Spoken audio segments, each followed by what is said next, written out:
रतिया के झूलनिया लईगा छोर छोटी नाना दी। रतिया के झूलनिया लईगा छोर छोटी नाना दी। छोर छोटी नाना दी छी छोर छोटी नाना दी छी छोर छोटी नाना दी। रतिया के झूलनिया लईगा छोर छोटी नाना दी। रतिया के झूलनिया लईगा रतिया के झूलनिया लईगा।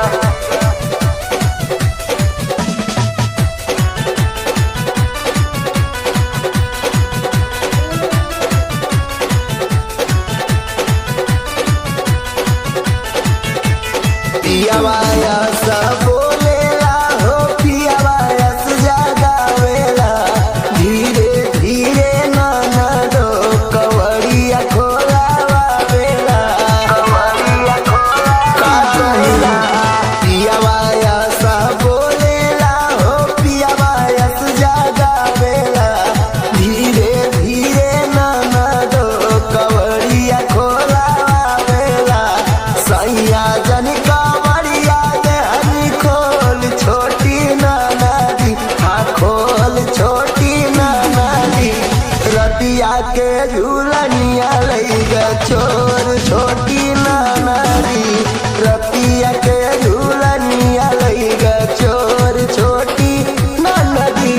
रतिया के झूलनिया लईगा छोर छोटी नाना दी।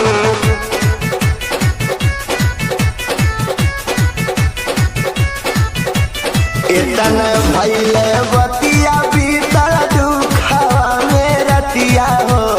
का कही ननद मोर मराई गई मतिया हो। इतने भैले बतिया बीतल दुखवा में रतिया हो। का कही ननद मोर मराई गई मतिया हो। चिन्हली नाही करिया रहल की गोर छोटी नाना दी। हाँ गोर छोटी नाना दी। रतिया के झूलनिया लईगा छोर छोटी नाना दी। रतिया के झूलनिया लईगा छोर छोटी नाना दी।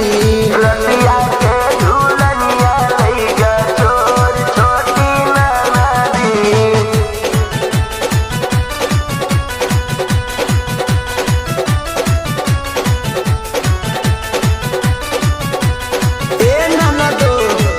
रतिया के बतिया जहाजिया से भारी हो। सुन मोर नाना दो तू बतिया हमारी हो। बतिया हमारी हो।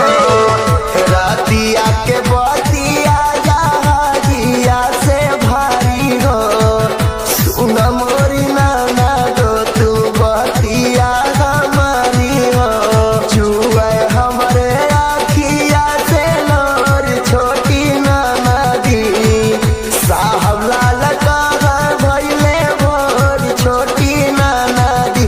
अजोर छोटी नाना दी।